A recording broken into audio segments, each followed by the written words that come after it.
April 1961. The White House.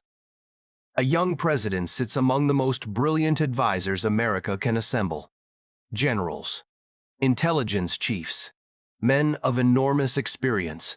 Together they approve a plan to land a small force of exiles on a beach in Cuba and topple Fidel Castro.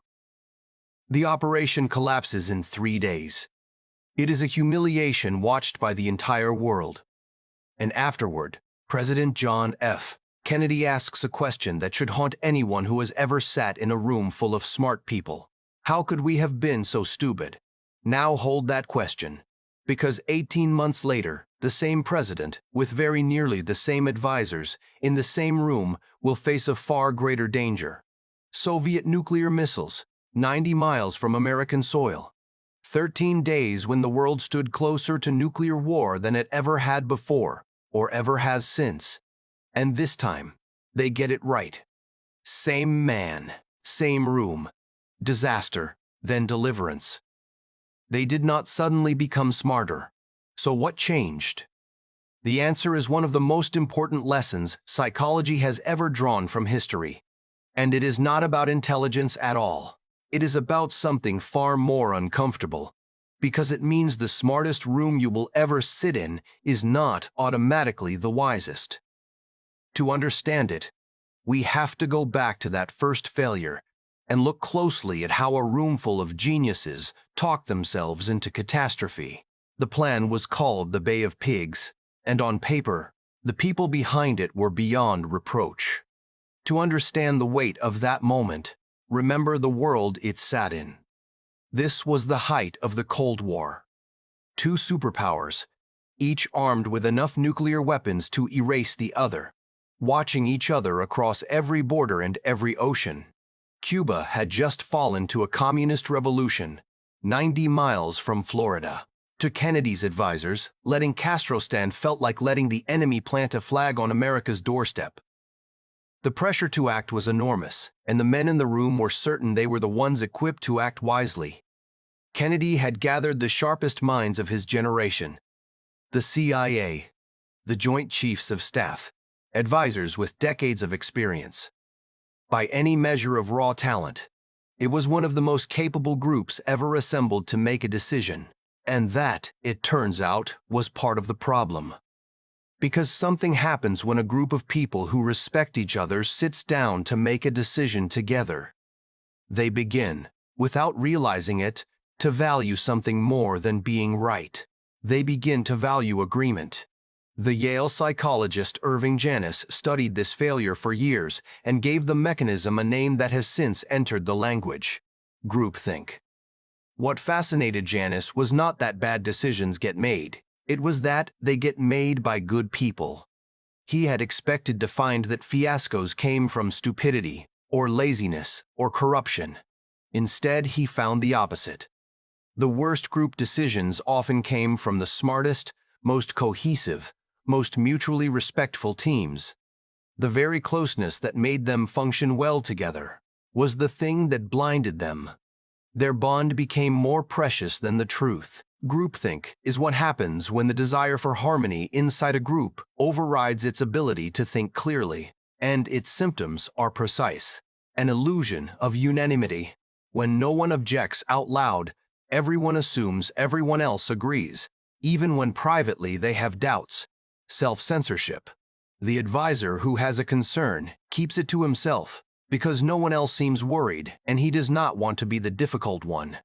The quiet sidelining of anyone who does push back, and a leader who, often without meaning to, signals what answer he wants, so the group simply delivers it. In the Bay of Pigs meetings, all of this happened.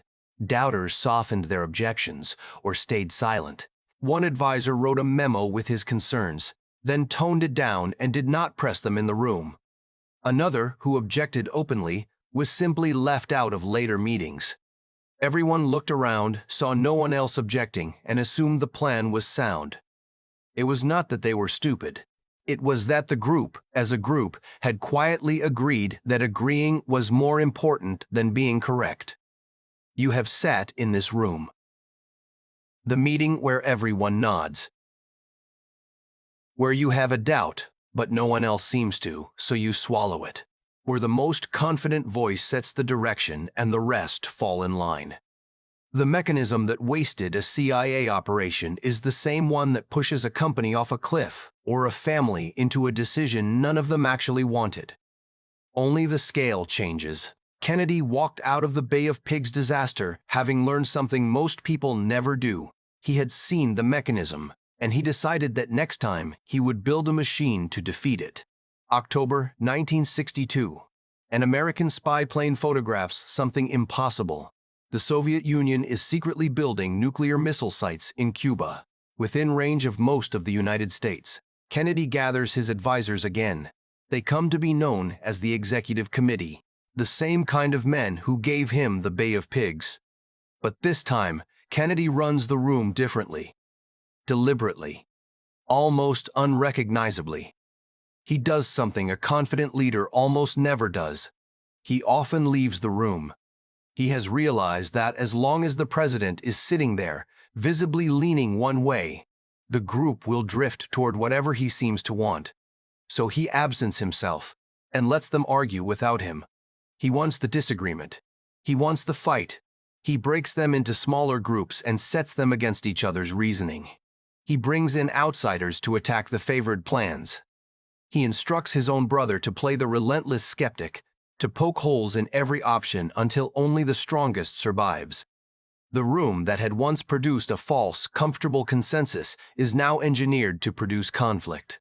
Real, structured, deliberate conflict. And it is in that conflict that the answer emerges, not the airstrike many of the generals first wanted, which could have killed Soviet soldiers and triggered war, but a naval blockade. A slower, more controlled response that left everyone, including Khrushchev, a way to step back from the edge. It is worth sitting with how close the other path came. In the first days, much of the room leaned toward bombing the missile sites, then invading.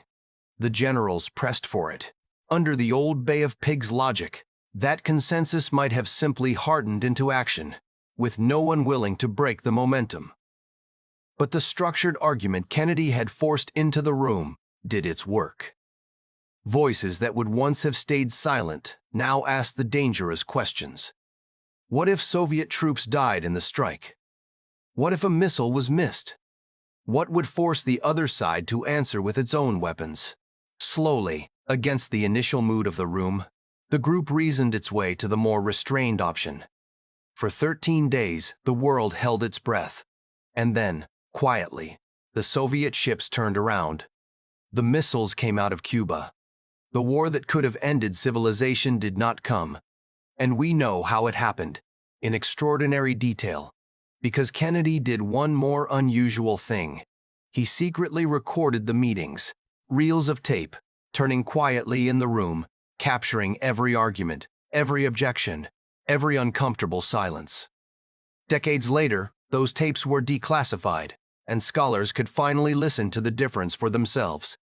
Where the Bay of Pigs had been smothered in agreement, the Missile Crisis tapes are full of dissent, challenge, and men openly disagreeing with their president.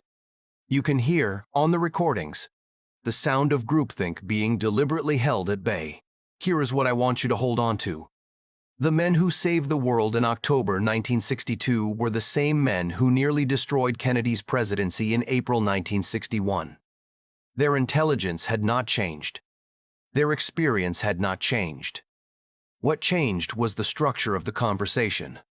The Bay of Pigs was a group optimized, without anyone choosing it, for agreement. The Missile Crisis was a group deliberately optimized for disagreement. And consider what hung on that difference. At the Bay of Pigs, groupthink cost the lives of 1,400 men on a beach and a president's credibility. 18 months later, the very same flaw, left unchecked, could have cost something incalculably larger. The Missile Crisis is widely regarded as the closest the human species has ever come to nuclear war. The same blind spot that wasted an invasion could, the second time, have ended the world. The only thing standing between those two outcomes was a change in how a dozen men were made to talk to one another. And that is the strange, hopeful lesson buried in the most dangerous moment of the 20th century. The flaw that destroys good decisions is not a lack of intelligence. It is the comfort of consensus. And unlike intelligence, that flaw can be designed around by anyone willing to do the uncomfortable thing and invite the argument they would rather avoid. Kennedy's genius in 1962 was not that he was the smartest man in the room. It was that he no longer trusted the room to agree with him. History remembers the 13 days the world survived. It rarely asks what Kennedy had to fail at first.